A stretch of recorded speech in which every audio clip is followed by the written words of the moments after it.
right? There we go. I think I'm good. I think I'm live. I hope I am. If I am, good morning, good afternoon, good evening. We are on our third class, my third live stream of a math class. I hope it all is going well for you. Oops. There we go. Okay. So, now that I have everything all situated, I can tell you. So today we're going to be going over mathematical patterns and functions. We're going to give examples that you might find on the GED for both cases. So you're going to get some examples of different types of geometric patterns, and I'm going to define what a function is and give you some tips for like how to use this knowledge on the GED. There are typically specific questions that people will always get on the GED, and I like to go over them. I want to touch base on them at least a little bit. So let's go ahead and let's get started. All right, where are we? Boop, boop, boop, boop. So I think there we go. So to get everything started off, if you are watching on your phone or whatever, if you're writing notes down, we'll stay on this screen for a little bit. These are our definitions. I want you to write these down or take a screenshot of this. This will come in handy. So it's the actual definition of a mathematical pattern, and what they are, it's an arrangement of numbers and terms created by following a specific rule, right? So everything in math can be broken down into patterns, and most of your typical school sessions don't focus as like people. We tend to move away from focusing on patterns in mathematics as we get older, right? As you go through school, they don't talk as much about patterns when you're in your upper level algebra classes, your geometry, they'll discuss it a little bit, but everything is broken down. You can draw beautiful images with math, and I like to go pretty deep into your geometric shapes and your different patterns that you can find. But there are all different types. There are geometric shapes. There are numerical patterns as well, right? The other definition down here is the definition of a function, and that contains x and y values. There's only one y value for each x value. The way to think of that is for every x value gets its own y value. So every x has its own house. So if x was a human being, if x was a person, one person per house. Okay, that's the way you should think of it. You can't have x having two houses. Okay, so x can't have two y values in a function. And we'll go over the vertical line test, which is almost a guarantee you'll get. You'll have a vertical line question on the GED.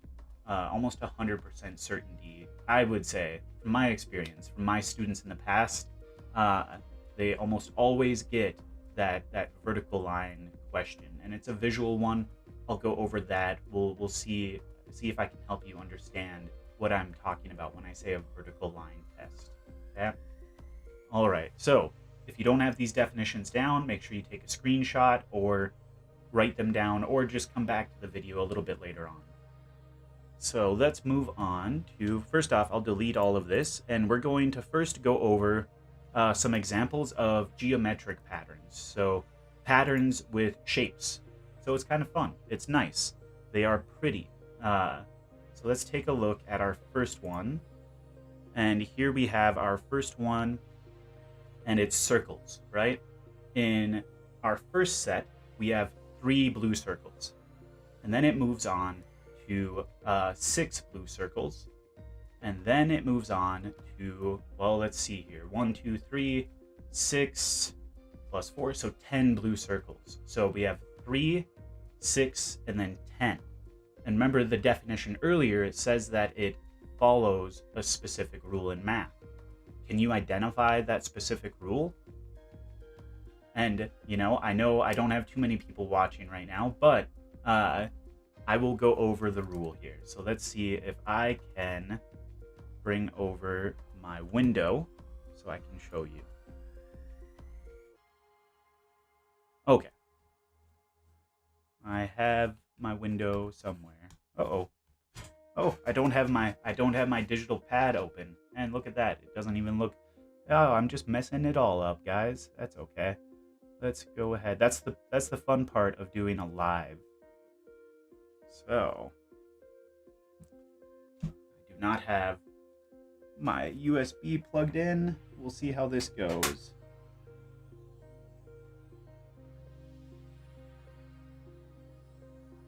All right, so I still don't have it plugged in. We'll wait for it all to load. Let's hope it does. Okay. So we have our 3. So 3. That's not big. Okay. There we go. Now my digital pad is working. So we have 3. We have 6. And then we have 10. And if I can adjust this really quick.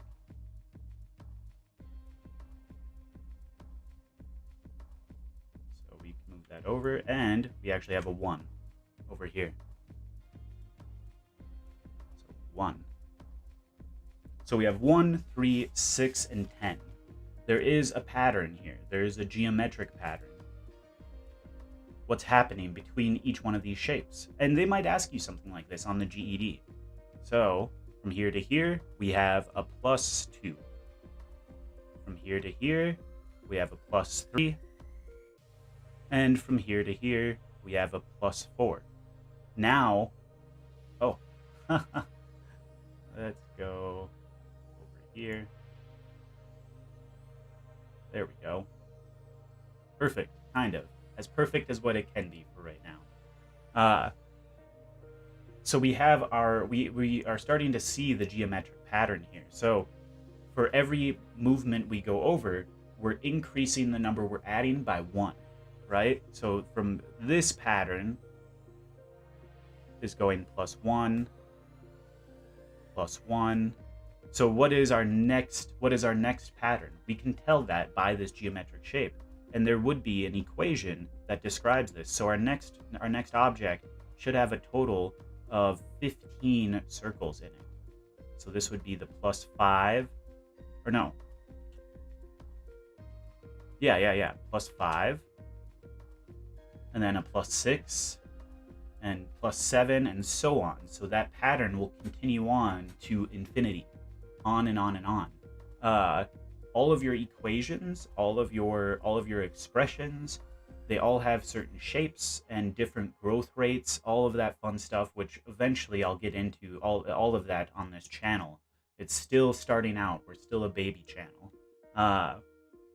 But just kind of getting an idea. So they might ask you, so something like this, with this type of geometric pattern, they might ask you, what is the number of circles in the let's see, the 6th term. So if we have our 4th term, that is 10 circles, we know our 5th term will have 15. Our 6th term will have 21 circles. So that's an example of what they might have on your GED test, your GED exam. One question will be on there. And I don't want you guys to get a question like this wrong, right?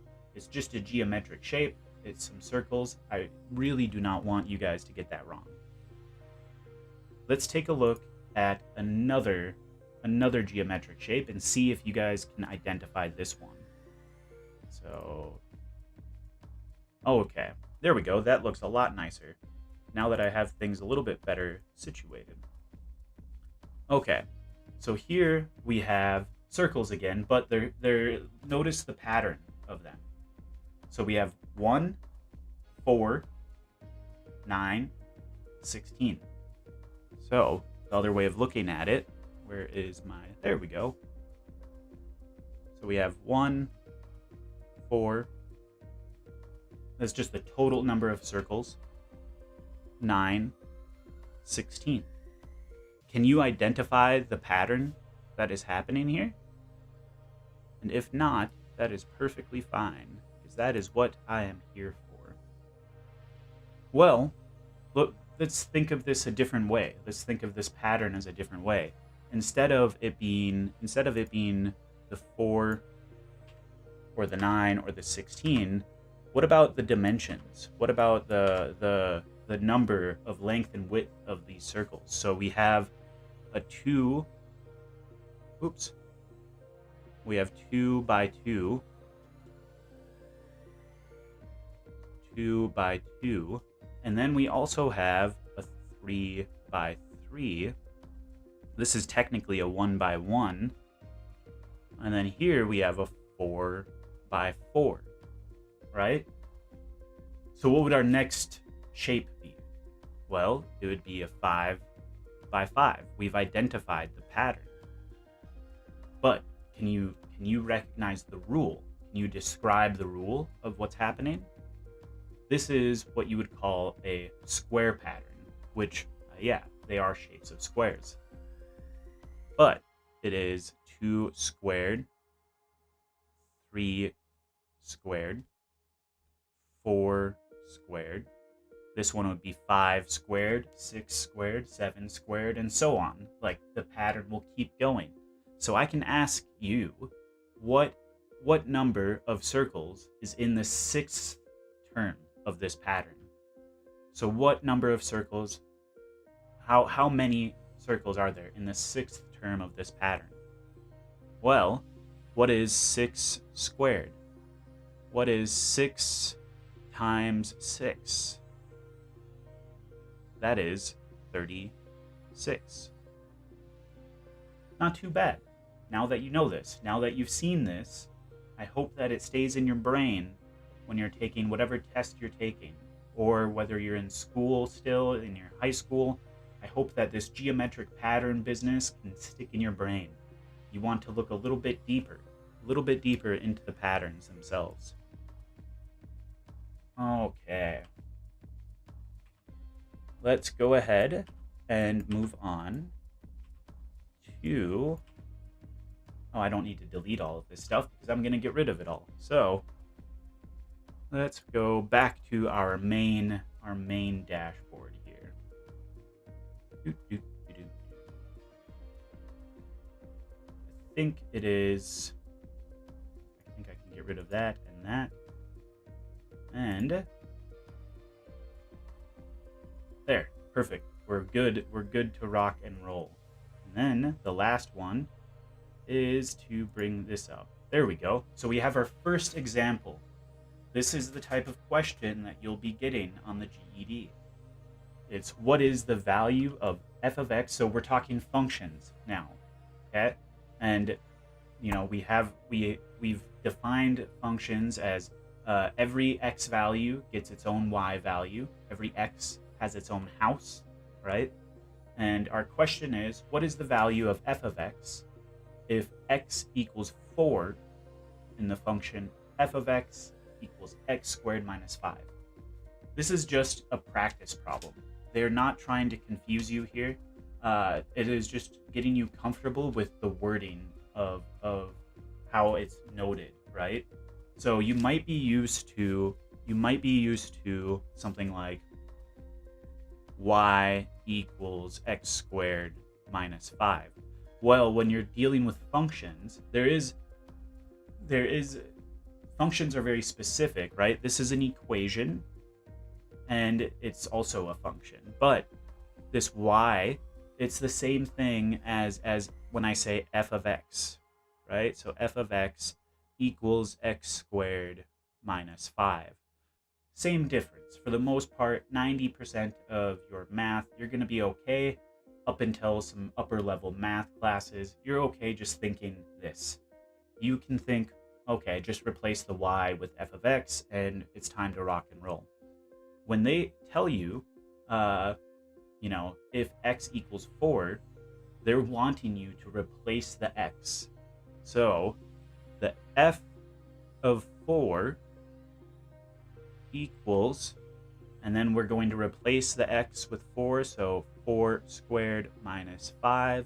So the function of 4, in terms of 4, equals 4 squared minus 5. So what is 4 squared? It's 4 times 4, another way of thinking of it. So 4 squared equals 4 times 4, and that is 16. Okay? So f of 4 equals 16 minus 5. Notice how much I'm writing down. I've noticed that with a lot of my prior GED students, that their math skills greatly improve when they write stuff down. If you write it all down, you're going to be okay. You won't get lost, you won't get confused. So now we have 16 minus 5. So what is 16 minus 5? F of 4 equals 11. So our answer to this problem here is f of 4 equals 11. So your answer is 11. Easy peasy lemon squeezy. We're good. Not a hard problem. Just getting you comfortable with the language. Let's move on to our next problem. And this one, I have to expand my window just a little bit. Okay, so I'm being nice. I'm giving you guys a multiple choice question, which usually I avoid doing that in my lectures and in my classes, but it's nice. You're going to run into a lot of multiple choice questions on the GED. Basically, the majority of your questions on the GED will be multiple choice, pretty much all over the place. So, for the function f of x equals x over 5, which of the following x values has a whole number output? So what they're, put it into regular terms, right? What they're asking you is like, here, I'll even do it in like super regular terms. They're just saying, hey, you have this equation, it's x over 5. What number gives you a whole number out, right? Like what number can you put into it that gives you a regular whole number out? And that's all you're doing. That's all you're looking for. So which one of these? Is it 19, 21, 22, or 25? Which one of those numbers is divisible by 5? Which one can you divide by 5 and get a regular whole number out? Yeah, it's not 19, it's not 21, it's not 22. It definitely, undoubtedly, indubitably is 25. So 25, so f of x, here, I'll show you over here. So we have our f of x equals, and then we're just going to put in, we can just put in, let's just finish writing out our function. And then to demonstrate, so what you would do, you'd put the 25 here, you'd have it a little bit neater and not off the screen like me. So f of x equals x over 5, and then f of 25 equals 25 over 5, and f of 25 equals, what is 25 divided by 5? It is 5. Easy peasy, not a bad one. So our answer on here, on this one, is D. D is our answer, not too bad.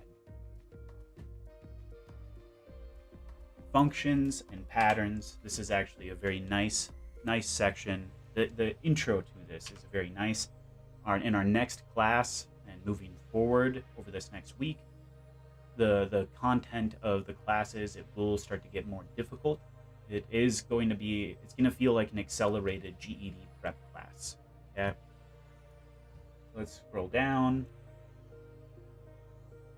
Oops. Oh geez. There we go. So, what is the rule for the following pattern? What is happening here? This is pattern identification. I would love for you guys to get really good with patterns. It comes in handy in math. So what is the rule for the following pattern? It is 2, 4, 60 or 16, 65, and 536. Okay? So we have to think a little bit on this. What do you think it is? So let's just go ahead. I'm going to rewrite the pattern out below it. Let me get enough space for myself on this one. There we go. Okay. Oh, there. Okay. So let's write it out again. So we have 2, 4, 16, 65. Let me double check, make sure. Oh, 250. It's not 65. It's supposed to be 256.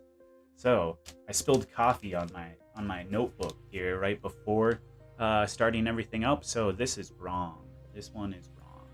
We're gonna just pop this off the screen for now. So here is our pattern that I want us to go over. Our pattern is 2, 4, 16, 256, and then 256, and then 65,000. There we go. That's where the 65 came from. So, technical difficulties, my friends.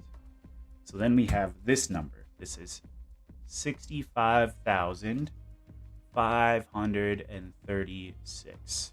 That might be a little bit difficult if you haven't studied exponents before. It might be difficult for you to find the pattern here. So it is. So what is happening? Well, we have 2 difference here, 4 difference here. Also multiplying. That is multiplying. So our first 2 patterns is we're multiplying the number by itself, right? So I don't even need a calculator. I think it's pretty safe to assume that this is also 16. So 16 times 16 gives us 256.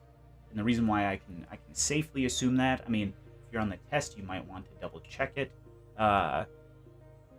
But it's just because of how fast it's growing. The number is growing relatively fast. So I can also make the assumption that this is 256 times. So 256 times 256 is most likely going to give us the 65,536. And that is our answer. So this is an x to the x power rule. That's our pattern here. So whatever number we put in to our function, we have to put it in there twice. So this would be the math equation that describes this pattern here. And we can get the answers for anything. If they asked you so this is, how many terms do we have? We have 1, 2, 3, 4, 5.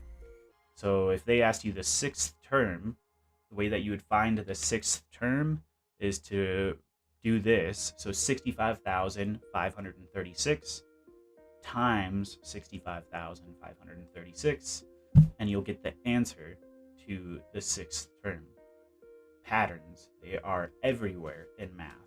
I don't care where you look, everything you are working on is a pattern when you are talking about functions, anything really in math.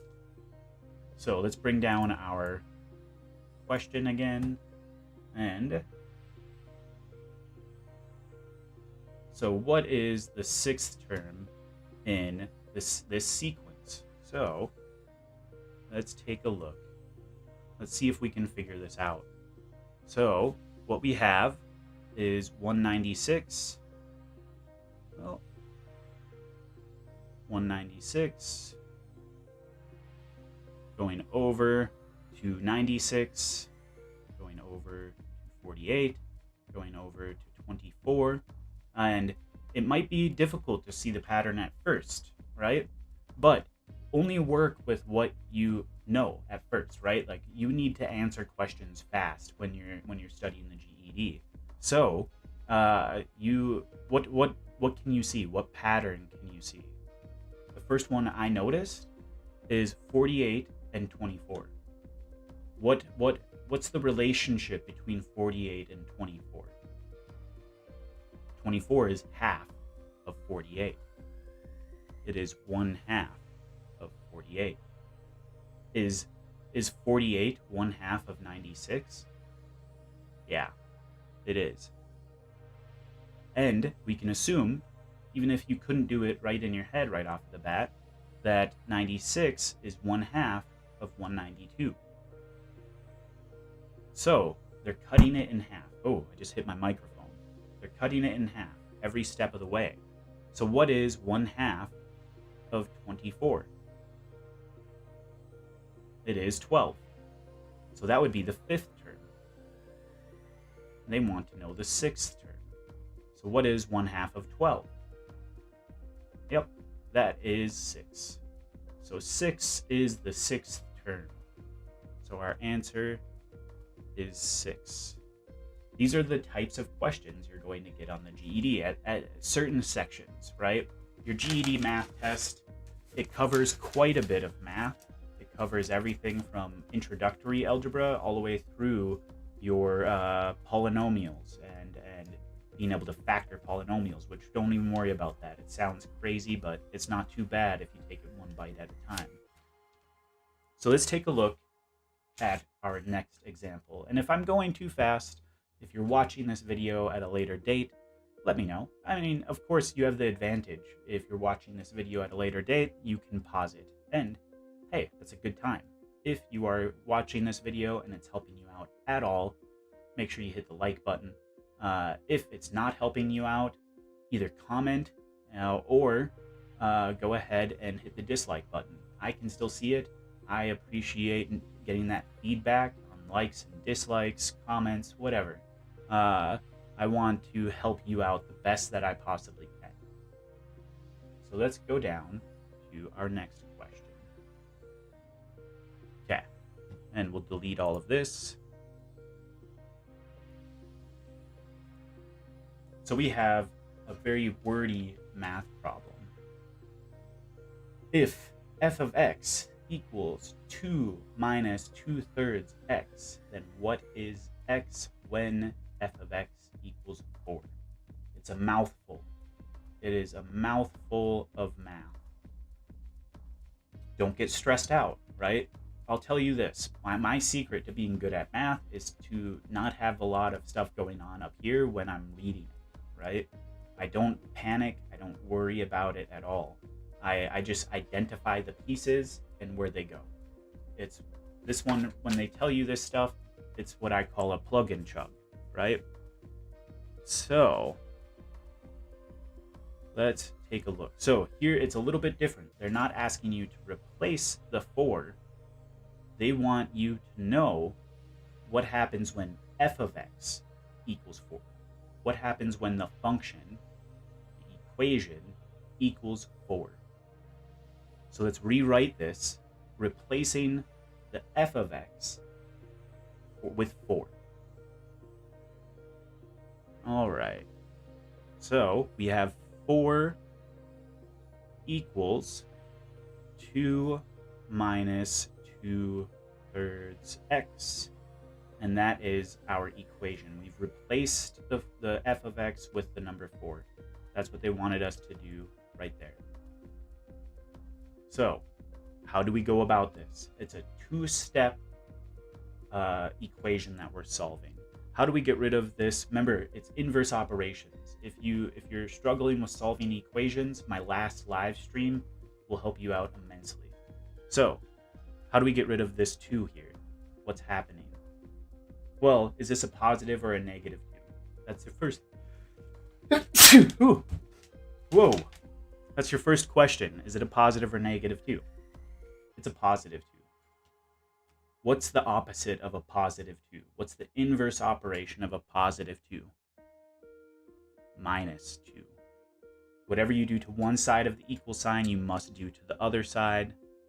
So we're going to minus a 2 over there too. This cancels out. And what we're left with on the left side, 4 minus 2, that equals 2. And 2 equals negative 2/3 after we've canceled everything out. So a negative 2/3 times x equals 2. Okay? Not too bad. Not too bad. Just remember with what I just said there, what's happening between the negative 2/3 and the x. What operation is occurring between the coefficient and the variable? Multiplication. We have multiplication here. And what is the inverse of multiplication? How are we going to undo this negative 2/3 to isolate the variable, to get the variable by itself? How do we undo it? What's the inverse operation? The inverse operation is division. Okay? Is division. There. Boom. Boom. Hey, not too bad. So we're going to divide this by a negative 2/3 to cancel it out. Just think of it like that. We're canceling out the negative 2/3. Whatever we do to one side of the equal sign, we must do to the other side of the equal sign. So we have to divide this by negative 2/3. Okay, this is where the math stuff for some of you is going to get sticky. It's going to get gross, right? But just follow along with me and you're going to be okay. Before I write this next part out, I want to just make this statement. Is there any difference between 2 and 2/1? No, same thing. So what I'm going to do, just to make it easier on us, is I'm going to write this as 2/1 divided by negative 2/3. And if you know the rules for dividing by a fraction, how do we divide a fraction? How do we divide this fraction? Well, all you have to do is just flip it and multiply. Super easy. Flip and multiply. Think of it like a pancake. You flip it and you're done. So 2/1 times 3, negative 3/2. So there it is. That's how you divide with fractions. So then when you are multiplying fractions, you just multiply straight across. I've ran into many students of mine that think that you have to do something crazy here. You don't. Just multiply straight across. So 2 times a negative 3, that's a negative 6. All divided by 1 times 2 is 2. Negative 6 divided by 2 is negative 3. And so this is our answer. So if we go back up to our function, right? Let me delete all of this but our answer. Okay? So if we go back to our original function up there,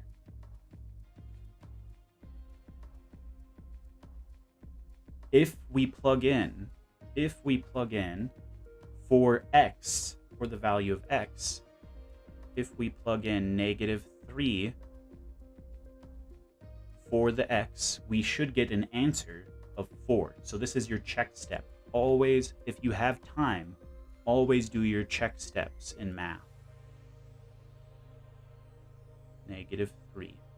Okay, so we have 2/3, or we have 2/3 times 3.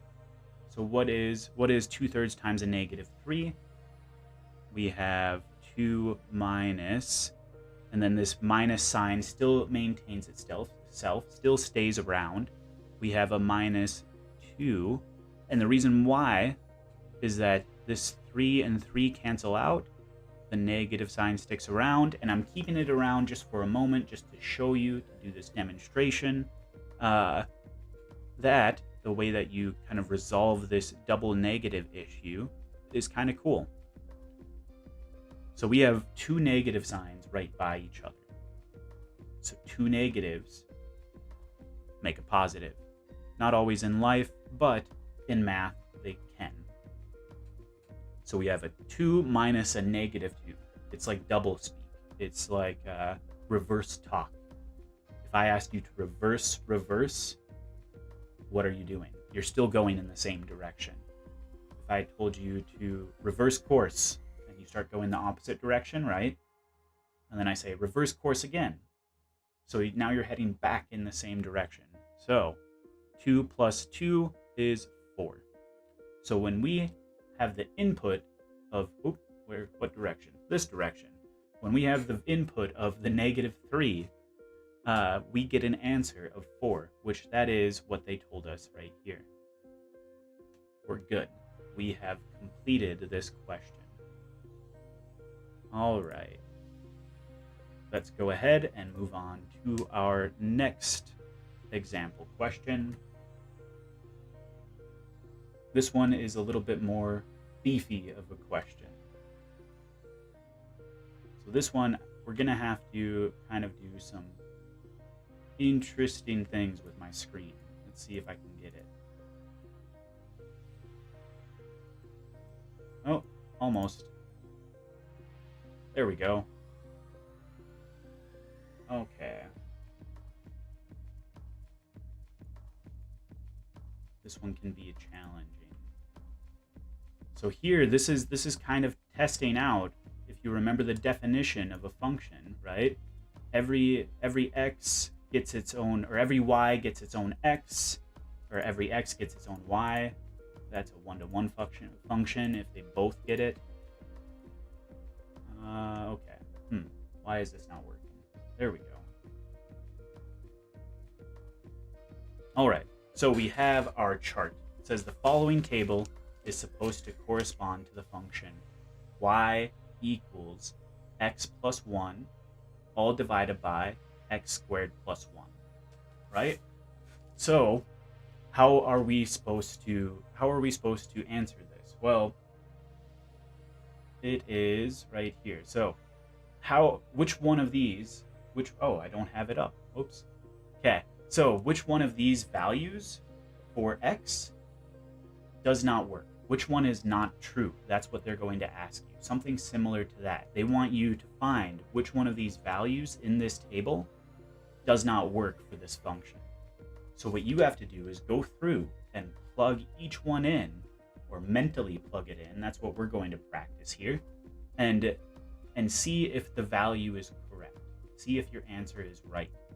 So let's go ahead, mentally plug in the 2 for x. So we're starting off on the right side, far right side. So 2 plus 1 is 3. 2 squared is 4. Plus 1 is 5. So 3 over 5. Is 3 over 5 0.6? I can tell you it is.